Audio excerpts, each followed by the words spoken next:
ang mga kwento ng pag-ibig, kwento ng buhay at kwento ng pag-asa dito sa Barangay Love Stories. Love Stories.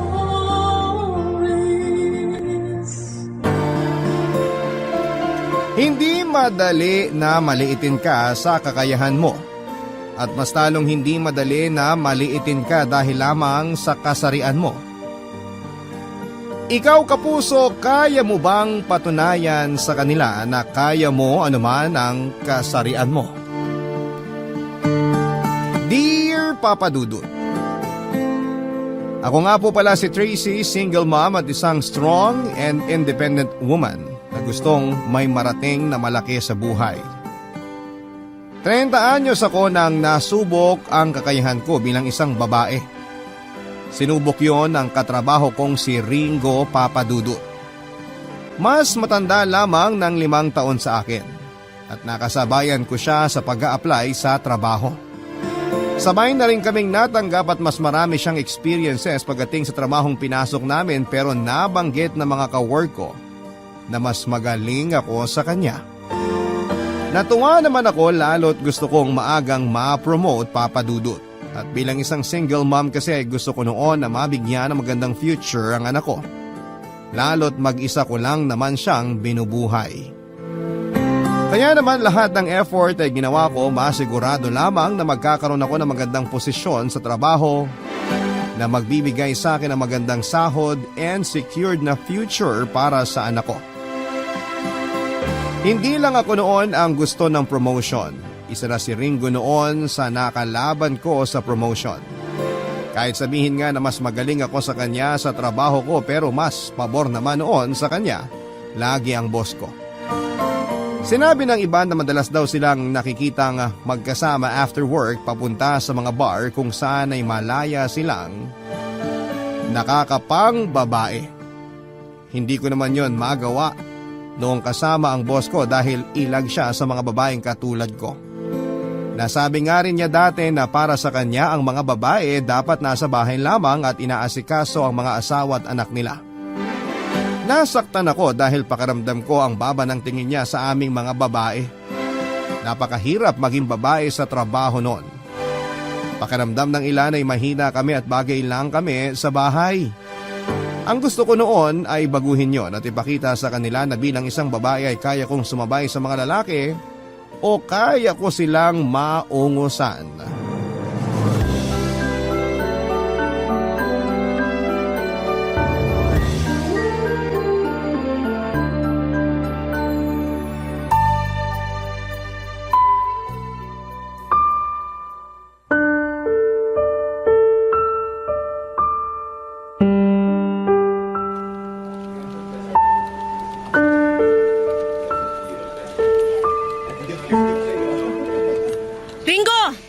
Yo! Huwag mo ako ma-yo-yo dyan, ha? Init agad ng ulo ah. May buwa ng dalaw. O buntis ka na naman. Wala kang pakialam sa nangyayari sa matres ko. Mag-usap tayo. Kung di rin naman matres mo yung pag-uusapan natin, pas na lang. Alam mo, napakabastos mo talaga. Nagbibiro lang po.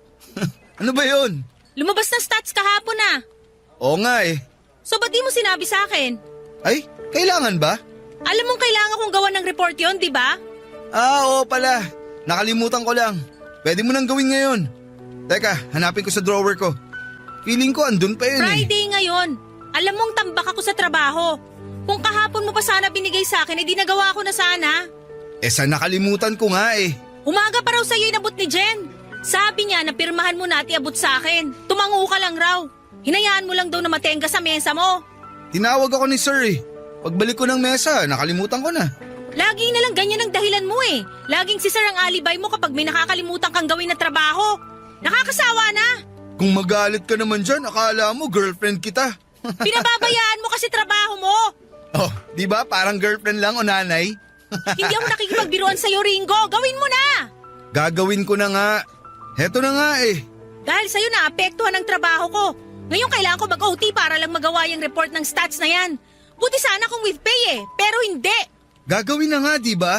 Bakit kailangan magbunga nga ka pa dyan? Kasi napupuno na ako sa'yo. Dahil sa kapabayaan mo, nadadamay ako. Ilang beses na to, Ringo. Kaya nga, sorry eh. Okay na ba? Alam mo, hindi pa rin. Hindi talaga enough yung sorry mo. So ano na? Kailangan lumuhod ako? Magmakaawa para patawarin mo? Ang sinasabi ko lang, seryosohin mo ang trabaho mo para di ka na makagambala ng ibang tao. Siniseryoso ko naman ah. Ganyan ba ang pagsiseryoso?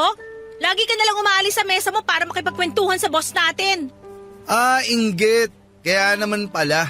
Di ako naiinggit sa pagiging irresponsable mo. Naiinggit ka kasi close kami ni sir. Kayo, hindi. Mas lalong hindi. Ba't ako maiinggit sa pagiging sip-sip mo? Di naman ako sip-sip. Sadyang paborito lang ako ni sir. Di kasi ako katulad mong uptight. Hindi ka ba nahihiya na kaya ka lang nasa posisyon mo dahil paborito ka ng boss natin? Ito ang realidad, Tracy. Kanya-kanyang kapit lang yan para mapansin ka. Hindi yan ang realidad na gusto ko.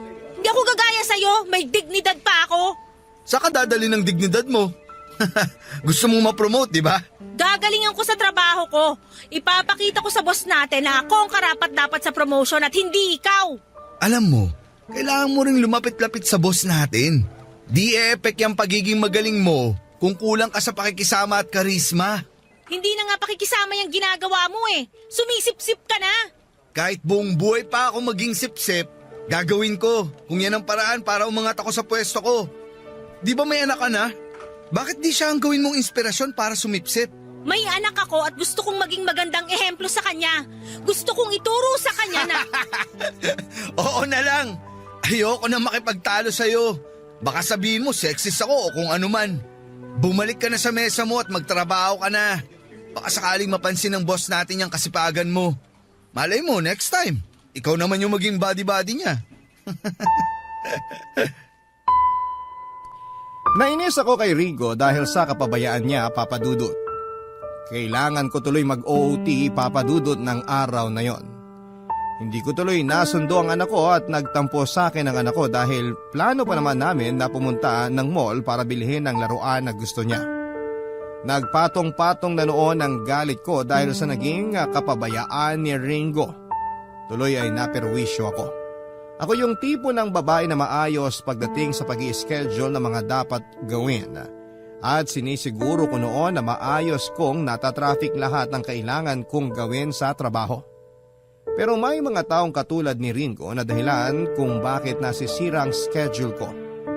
Hindi ko nga noon maintindihan kung saan nakakakuha si Ringo ng lakas ng loob para pabayaan ang trabaho niya. Kahit alam niyang marami ang naapektuhan. Magaling naman siya at aminado naman ako noon, pero kapag napangunahan na siya noon ang katamaran at pagiging sipsip sa boss namin ay nasisira na ang lahat. Dalawa na lamang kami noon sa office ng kaibigan kong si Bea at siyang naging BFF ko noon sa opisina. Mas nauna lang ako sa kanya ng ilang buwan sa trabaho. Pero mas nauna akong na-promote kesa sa kanya. Hindi naman sumama ang loob noon ni Bea dahil alam niyang deserving ako sa posisyon ko. Malaki ang suporta niya noon sa akin para ma-promote pang muli. Ayaw niya noon na ma-promote si Ringo dahil tulad ko ay nakaramdam din si Bea ng pangmamaliit sa kakayahan niya bilang isang babae. Kaya sinabi niya sa akin na gawin ko ang lahat para isa man sa amin ay mailagay sa mataas na pwesto para mapatunayan namin sa aming opisina na hindi lang lalaki noon ang dapat mabigyan ng magandang trabaho. Karamihan kasi noon sa trabaho namin ay mga lalaki at sila madalasang nabibigyan noon ng boss namin ng pabor at ng promotion.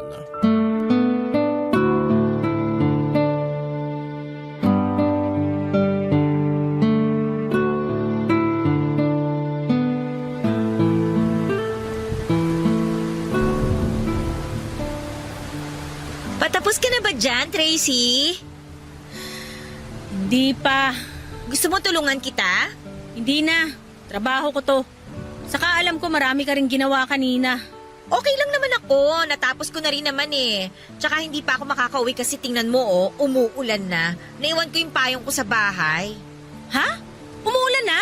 Hindi mo na napansin ano. Masyado ka kasing nakatutok dyan sa ginagawa mo eh. Nakakainis kasi ang si Ringo eh. Oh, ano na naman ba ginawa niya? Wala ka pala kanina nung nagkasagutan kami. Nagkasagutan kayo? Na naman? Uy, chika mo na, dali. Paano ba naman kasi? Nakalimutan na naman niyang ibigay sa akin yung stats na inabot sa kanya ni Jen. Na naman? Eh di ba sinabihan na niya si Jen? Ilang beses na yan ah. Alam mo namang takot si Jen sa kanya. Kapag pinagsabihan si Ringo sa gagawin na may personal agad. Nasasaling kasi ang ego. Ayaw niya kasing napagsasabihan siya ng babae. Wala akong oras sa ego niya ha. Kapag trabaho, trabaho lang dapat. Tapos kinumpronta mo siya. Malamang! Sobra na eh! Ilang beses nang nadedelay ang reports ko dahil sa kanya. Buti sana kung siya sumasalo ng galit ni Sir eh. Ako naman. Next time kaya ipadaan na lang sa'yo ni Jen. Huwag na dyan sa Ringo na yan. Sinabi ko na yan kay Jen, pero takot nga siya kay Ringo. Naiintindihan ko naman siya. Minsan kasi nung nagsumbong si Jen sa akin dahil dun sa di niya pinasa, sinugod siya ni Ringo. Napakabastos talaga ng Ringo na yan, no? Siya na nga ang mali, siya pang may ganang manugod. Sabi mo nga, nasaling ang ego niya. Tama ka nga, may issue siya sa pag-take ng command sa mga babae. Napaka-fragile talaga ng ego ng mga lalaki.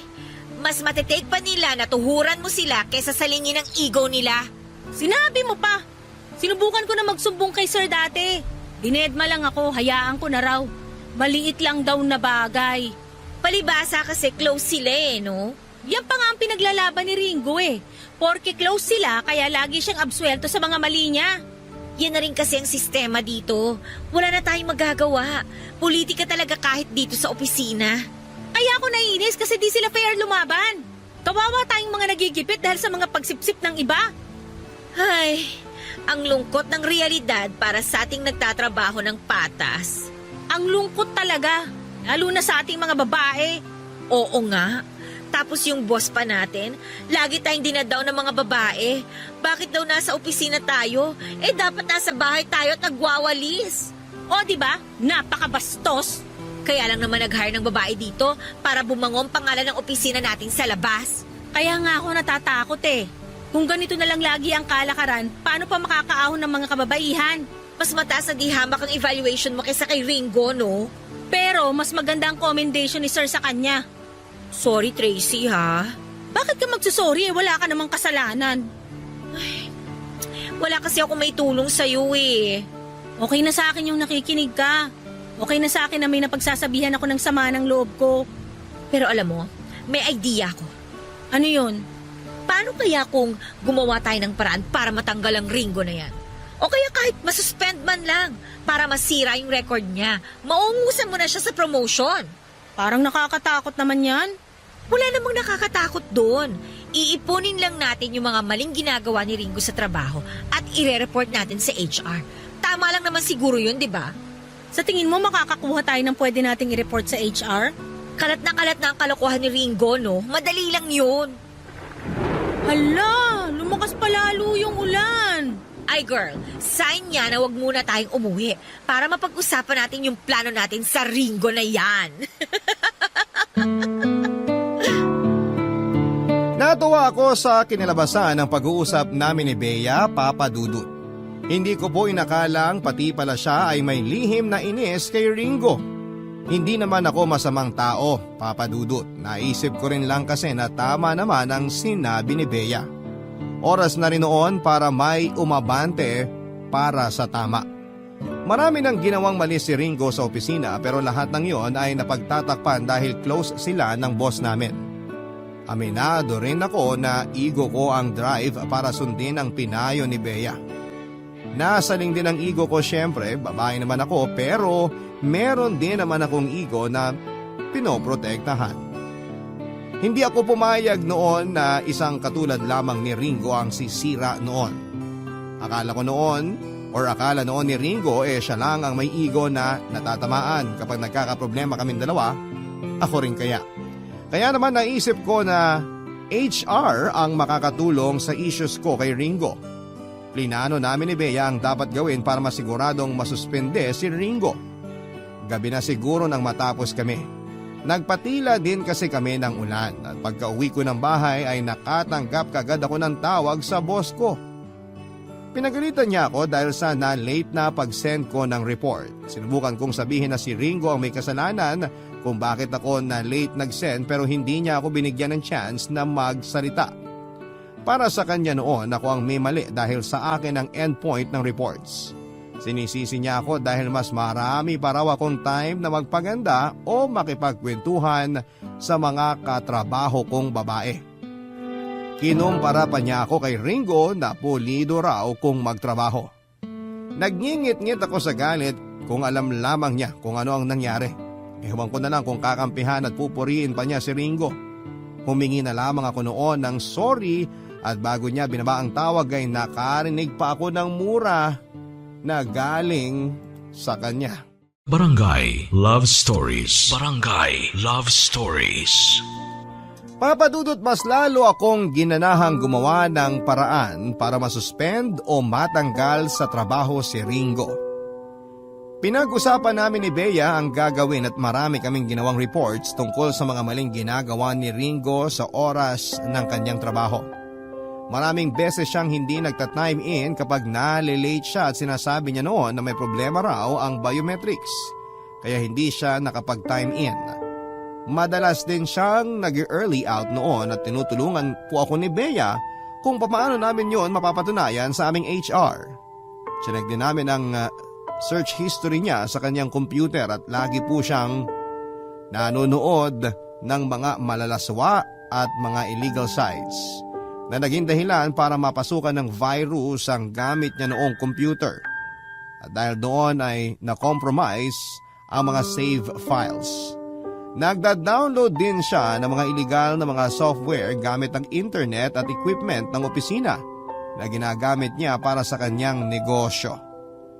Doon kami nadali ang i-corner siya, papadudot. Doon pa lamang ay alam na naming pwede na siyang matanggal. Chinek din kasi namin ang company policy at pwede na yung maging basihan ng suspension niya o pagkakatanggal. Hindi na kami nagsayang pa ng oras, papadudot. Nireport naming lahat ang mga yon sa HR. Nakahinga kami ng maluwag noong nakapagsumbong na kami at nagyosi muna kami sa rooftop ni Bea at saka pinagkwentuhan pa ang mga anomalyang ginagawa noon ni Ringo. Hindi lang namin maintindihan kung bakit hindi yon nakarating sa boss namin, lalo't alam na pala ng mga kaopisina namin yon. Doon kami nakaramdam ng lungkot, papadudot. Magaling lang talaga siguro noong makisama si Ringo kaya hinahayaan lamang siya ng mga katrabaho namin. Yon ang malungkot na realidad na kinaharap namin noon. Noong bumalik na kami sa aming mga mesa ay nadatnan namin si Ringo na wala pang alam sa ginawa namin. Akala namin noon ay maaaksyonan kaagad ang nireport namin pero hindi. Lumipas pa nga ang isang linggo at saka yun nakarating kay Ringo at pinatawag siya sa HR at nakausap din ng boss namin, papadudot.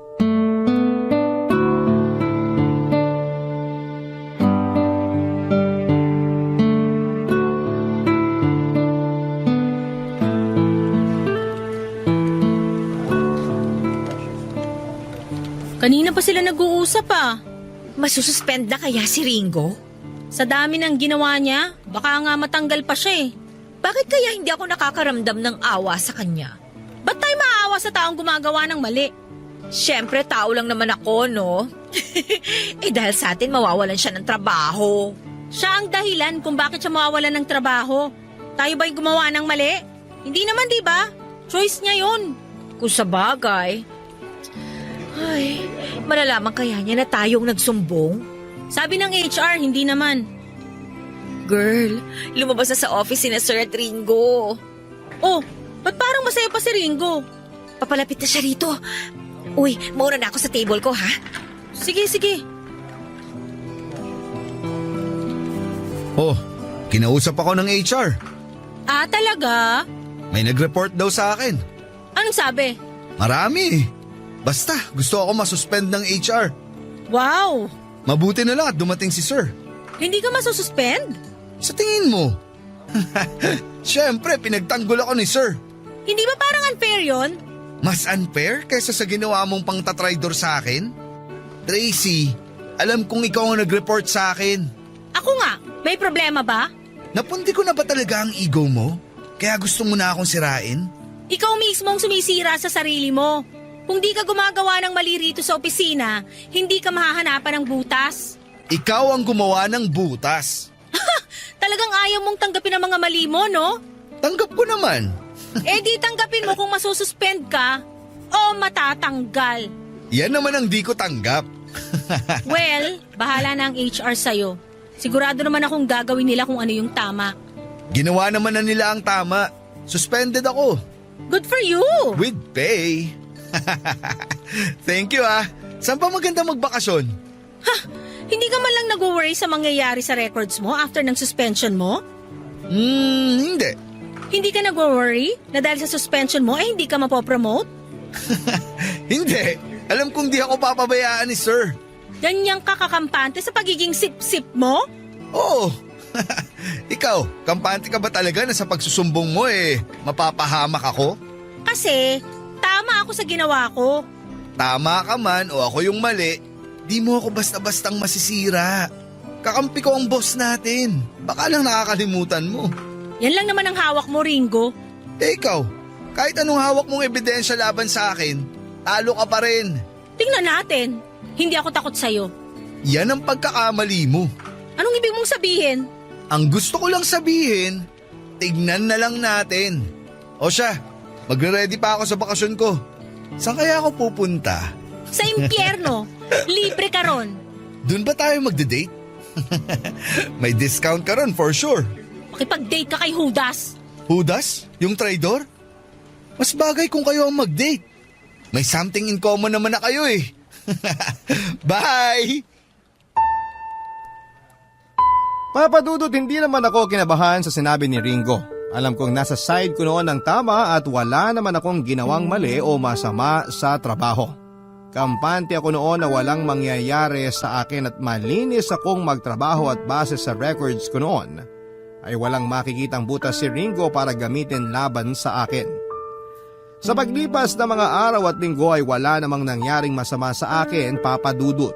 Nang nakabalik na si Ringo after ng suspension niya, ay doon na siya nagsimulang magparinig at may halong pagbabanta pa ang mga salita niya. Hindi naman ako natakot. Sinabi ko nga na wala naman akong dapat na ikatakot dahil wala akong ginagawang mali. Pinagbutihan ko pa ang trabaho ko para lamang mapahiya siya lalo. Pinagbutihan ko pa ang trabaho ko para hindi ako makitaan ng butas ng demonyong si Ringo.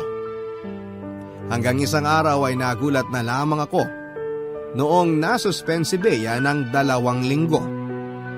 Nalaman kasi ni Ringo na kasama ko si Bea sa pag-report sa kanya sa HR. Panayang iyak ni Bea dahil hindi niya inakalang sa maliit na bagay lang ay masususpend siya. Naawa ko sa kanya dahil no pay pa ang suspension na pinataw sa kanya. Dahil lang yon sa pagbibenta niya minsan ng mga ginawa niyang bracelet sa trabaho. Bawal daw kasi yon. Isang beses lang ginawa at noong sinita siya ng boss namin ay tinigil na kaagad niya. Akala namin noon ay mapapalampas na yon pero hindi pala. Inungkat yun ni Ringo at nakakainis lang na isipin kung gaano kalawak ang politika sa trabaho. Mas di hamak na mabigat ang ginawang mali ni Ringo pero mas mabigat ang naging parusa para kay Bea. Doon ako kinabahan. Tama nga naman si Ringo. Hawak niya noon ng braso ng boss namin at kaya niyang pasunurin noon ang boss namin.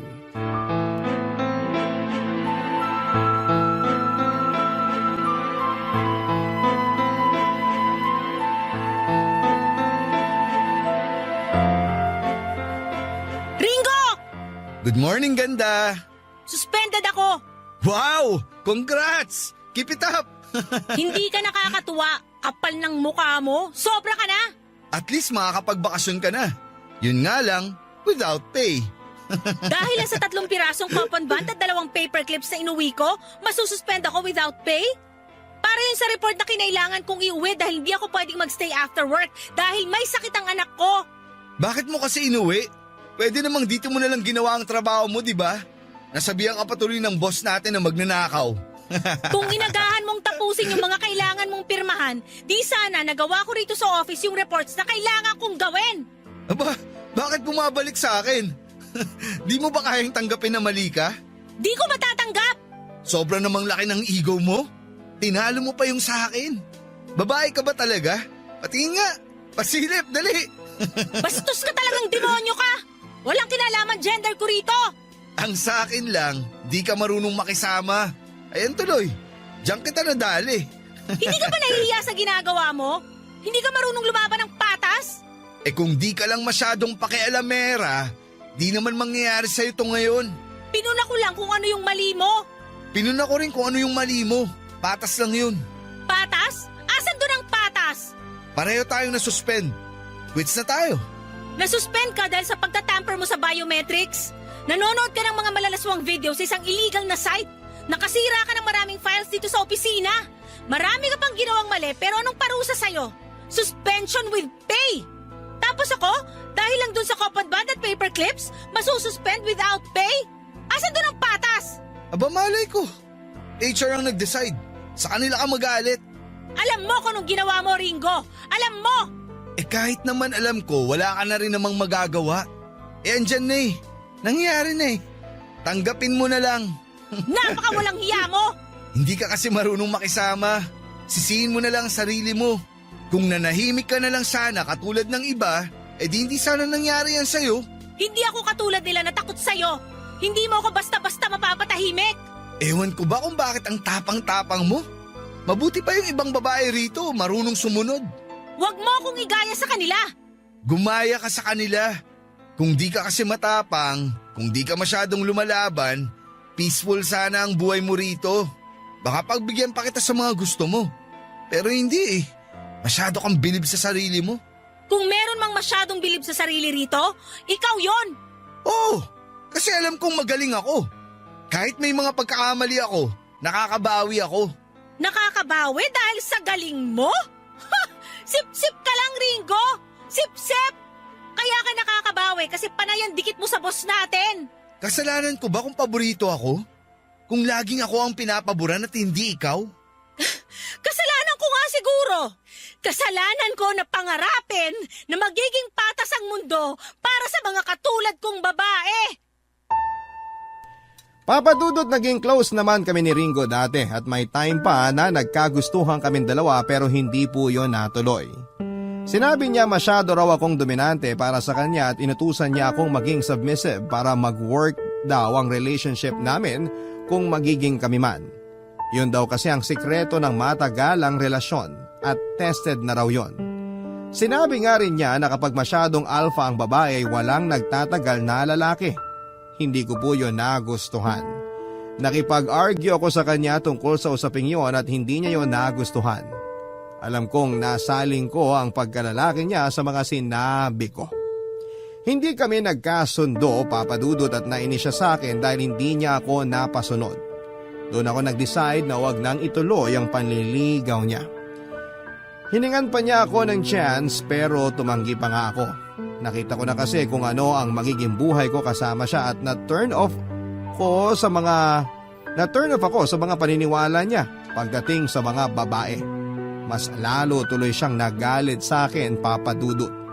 Nang mga sumunod na araw ay nalaman kong pinagkakalat niyang siya raw ang tumapos sa namamagitan sa amin dahil demanding ako at may pagka-psychotic daw.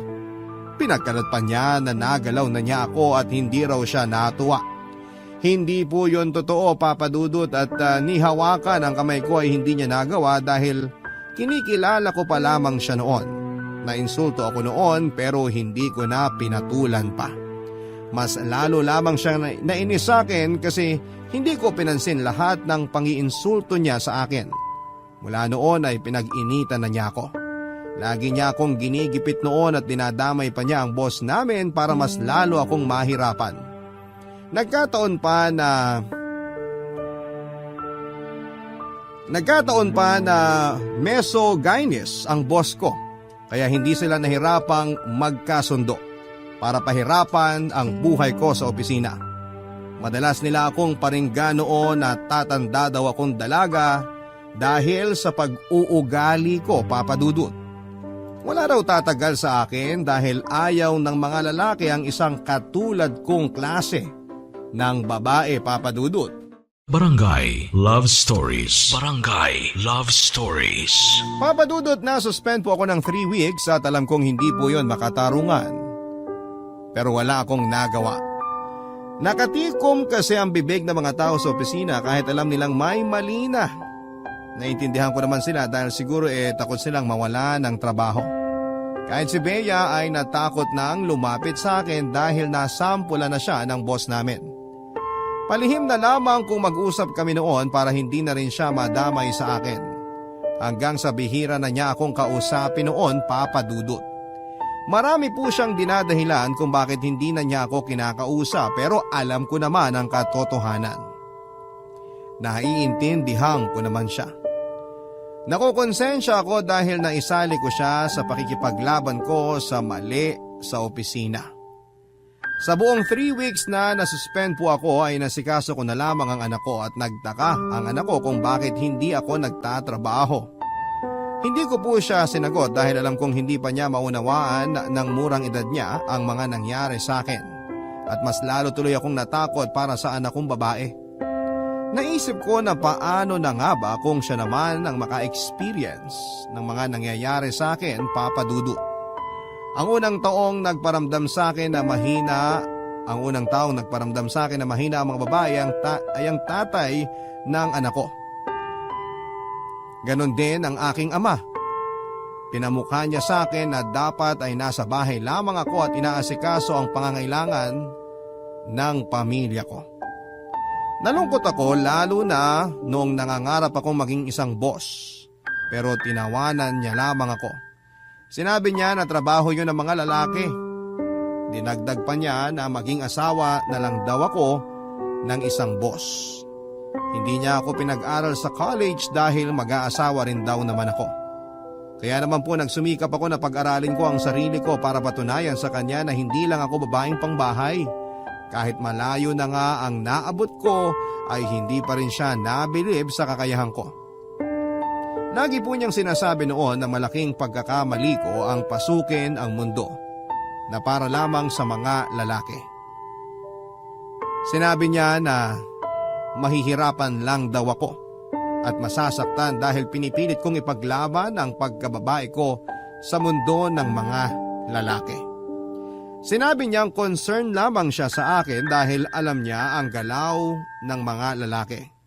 Pinatunayan ko sa kanya na mali siya, Papa Dudut, pero noong mga nakaraan ay na-realize kong mukhang tama nga ang tatay ko sa lahat ng iyon, Papa Dudut.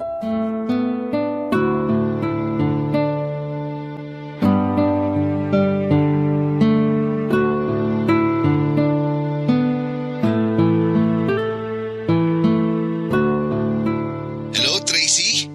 Kumusta ka na? Ano na naman ba? Nangungumusta lang naman. Pwede ba, Ringo? Kumusta ang suspension mo? Balita ko, na-extend ka raw ng 1 week ah. Alam ko namang dahil yun sa'yo. Ikaw naman kasi, lumalaban ka pa. Diyan ka lang talaga magaling, no? Ang gipitin ako. Masyado ka kasing matapang. Akala mo lahat kaya mo. Ikaw, akala mo ba kaya mo ako? Sa mga nangyayari sa'yo ngayon, aba oo. Hindi pa tapos ang laban, Ringo. Huwag kang kampante. Magsusumbong ka na naman ba sa HR? Huwag mo nang simulan. Bakit? Natatakot ka?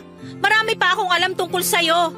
Hindi ako mapapagod na katukin lagi ang opisina ng HR para isumbong ang mga ginagawa mo. Naaawa na ako sa'yo eh. Alam mo namang lagi ka na lang talo. Nagpupumilit ka pa rin manalo. Bakit nagde-decide ka na agad dyan na talo na ako? Hindi pa ba sa lagay mong yan? Tingnan lang natin. Tingnan na lang natin? Yan ang sagot ng mga taong wala naman talagang kayang gawin eh. Oo na lang, Ringo. Oo na lang. Mahirap bang aminin sa sarili mo na talo ka na? Bakit magigil na gigil kang matalo ako, Ringo? Ganun na ba katindi ang epekto ko sa buhay mo para gustuhin mong mapabagsak ako? Alam mo... Masyado bang masakit sa ego mo na kinakalaban ka ng babae? Ay nako! O baka kasi babae lang naman ang kaya mong kalabanin? Baka masapak pa kita. Grabe! Mananapak na agad? Ganyan na ba ang epekto ko sa'yo, Ringo? Sorry kung naaapakan ko ang pagkalalaki mo, ha? Wala eh. Ang dali lang kasing gawin. Sige lang, Tracy. Hanggang daldal ka lang naman eh. Pagbalik mo ng office, makikita mo. Makikita natin? Makikita ko? Di ba ganyan din ang linyahan ng mga taong wala naman talagang kayang gawin? Kapag bumalik ka na, papahirapan kita. Tandaan mo tong sinasabi ko sa'yo. Pagsisisihan mo yung kayabangan mo. Uy, ang scary naman po! Sige na, tumawa ka ngayon. Nakakatawa ka naman kasi. Thank you sa pagtawag mo ha. Napatawa mo ako talaga. Kaya pala ayaw sa'yo ng boss natin eh. Nagigets ko na. Uy, naghahanap ng kakampi. Go lang. Magkampihan kayong dalawa. Akala nyo, takot ako sa inyo? Matakot ka talaga. Hindi mo alam kung anong pwede namin gawin sa'yo. Pinagbabantaan mo ako? Ha? Kaumay. Bakit? Gigipitin niyo uli ako? Isosuspend uli? Ano pa? Sawang-sawa na ako sa ginagawa niyo kapag di niyo ako napapasunod. Pero di ibig sabihin nun, hahayaan ko lang kayo. Kung meron mang dapat magbanta rito, ako yon. Hindi niyo alam kung anong kaya kong gawin. E di gawin mo kung ano man yung pinagmamalaki mong kaya mong gawin. Tingnan na lang natin. Tingnan na lang natin? Ha! Yan ang sagot ng mga taong wala naman talagang kayang gawin, di ba?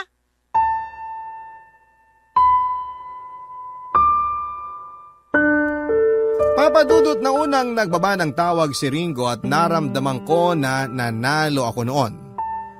Nadurog ang ego niya sa usapang yon at alam kong kailangan ko pang maghanda dahil siguradong babawian niya ako. Hindi na ako natatakot noon, papadudot, at gusto ko na noon na ilabas lahat ng meron ako.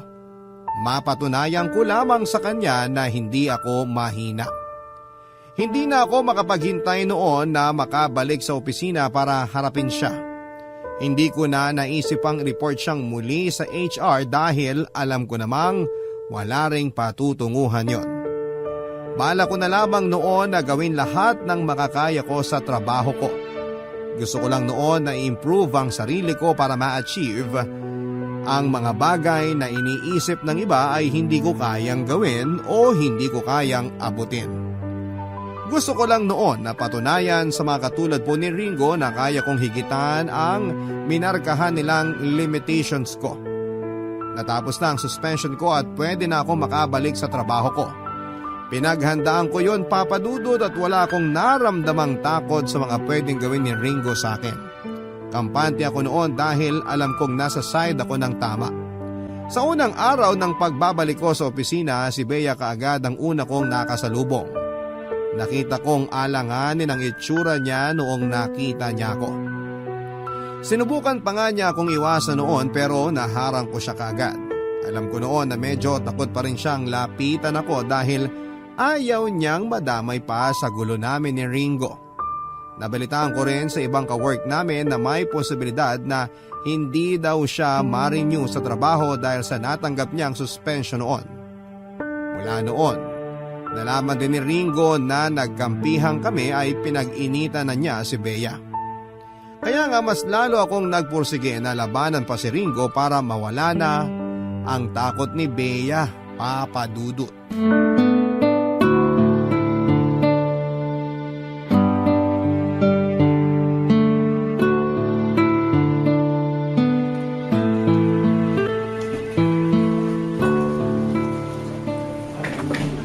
Kamusta ka naman? Ang tagal kitang di nakausap ah. Ayos naman, ganun pa rin. May problema ba tayo, Bea? Hala, wala naman. Alam ko naman kung bakit ka umiiwas eh. Busy lang talaga sa work. Pasensya na kung hindi ako nakakapag-reply sa'yo dati ha. Di mo na kailangan magsinungaling. Alam ko naman ang totoo. Sorry Tracy, kailangan ko kasi ang trabaho ko eh. At hindi nakakabuti sa akin kung lagi kong kinakalaban ng mga superior ko. Hindi nakakabuti na nakikita nilang malapit ako sa'yo. Kasi alam mo na. Oo, alam ko. Huwag ka nang mag-alala. Akong bahala sa'yo. Girl, pass na ako dyan. Basta may plano ko. Huwag mo na ako idamay dyan sa plano mo ha. Hindi na ako pwedeng masuspend eh. May sakit ang nanay ko, kailangan ko ng pera. Kaya ako nga to gagawin kasi gusto ko permanente ng protection mo at ng mga katulad natin dito sa opisina eh. Basta, kung ano man yung plano mo, labas na ako dyan ha. Walang problema. Mahirap na eh. Ayoko na kasing mapag-initan ulit. Naiintindihan naman kita. Si Sir, lagi na lang hinaharang yung sales ko.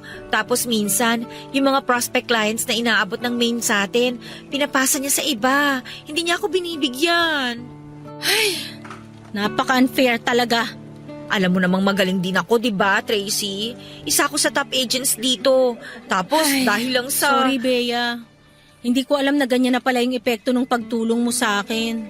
Kaya nga pakiusap ko sana sa'yo, wag mo na ako idamay. Nagpapabango pa ulit ako ng pangalan ko kay Sir eh. Kailangan ko ng bagong sales ngayon, Tracy. Alam mo namang ako lang inaasahan ng pamilya ko. Oo naman, wag kang mag-alala. Tsaka payo lang ha, baka pwedeng pahupain mo na yung paghihiganti mo. Hindi na rin kasi yan makakatulong sa'yo. At bakit naman di makakatulong? Siyempre, may anak ka, single mom ka, walang ibang tumutulong sa'yo para buhayin ang anak mo. Pag-isipan mo mabuti ang gagawin mo, naapektuhan ang anak mo nang hindi mo alam. Balang araw, ipagmamalaki niya ako sa mga ginawa ko. At saka ginagawa ko tong lahat para sa kanya. Ayoko mamuhay siya sa mundo na tingin sa kanya na porke babae siya, mahina na siya. Alam mo namang hindi yun totoo. Alam ko. Pero para sa iba, yun pa rin ang paniniwala nila. Gusto ko mang tulungan ka, pero hindi ko kaya. Takot ako hindi para sa akin, kundi para sa pamilya ko. Hayaan mo na yon. Natulungan mo na ako dati. Ayos na yon. Pasensya ka na talaga ha. Okay na nga eh. Tsaka naayos ko na rin yung plano ko. Una ko talaga sasampulan niyan si Ringo. Hala, Hindi na ako magre-report sa HR. Alam ko namang wala rin silang magagawa. hala, Tracy. Nakakalungkot lang na hawak sila sa leeg ni Sir. Kaya ibang direksyon na lang ang pupuntahan ko. Pero Tracy... Sigurado ako na sa gagawin ko, hindi na mamalitin ng Ringo na yan yung kakayahan ko. Tsaka si Sir, siguradong mabibilib siya sa akin. Hindi mo ba alam? Alam ang alin, Wala na si Ringo. kailan pa siya nag-resign? Patay na siya. Ha? Akala ko alam mo na. Mukha bang alam ko na? Sorry. Akala ko kasi... Kailan pa? 3 days ago. Ah, hindi ko alam. Nabaril siya ng riding in tandem. Ano raw yung motibo? Nahuli na yung nakabaril. Napagkamalan lang daw si Ringo. Paano na to? Anong paano na? Ang dami ko pa namang hinandang plano para sa kanya. Ano bang plano mo? Plano ko na pagbutihin ko lalo yung trabaho ko para tumaas ako sa eval. Tapos mag-a-apply ako sa main. Kapag natanggap ako ron, maipapamukha ako kay Ringo na kaya ko, na magaling ako. Yun ang plano. Bakit kaya hindi mo na lang yan gawin para sa sarili mo?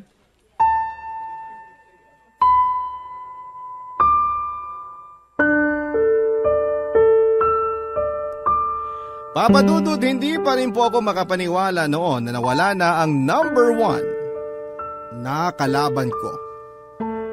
Hindi po ako makapaniwalang natapos ng gano'n na lamang ang laban naming dalawa. Dapat nga ay makaramdam ako noon ng saya dahil wala nang kumukontra o naninira sa ego ko. Wala na yung taong nagpapakulo ng dugo ko sa tuwing maaamoy o makikita ko.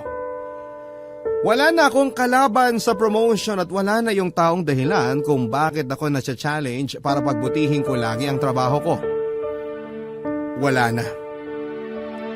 Doon ko po na-realize kung ano ang naiambag ni Ringo sa pagkatao ko. Siya ang naging dahilan kung bakit patuloy kong ginagalingan sa trabaho ko at mapatunayan lang sa kanya na mali ang iniisip niya at ng mga katulad niya tungkol sa akin. Masyado po kasi ako nag-focus na ma-recognize niya ang kakayahan ko nang hindi ko man lang naiisip na sapat nang ako mismo ang makita ko noon na dahilan para mag-improve.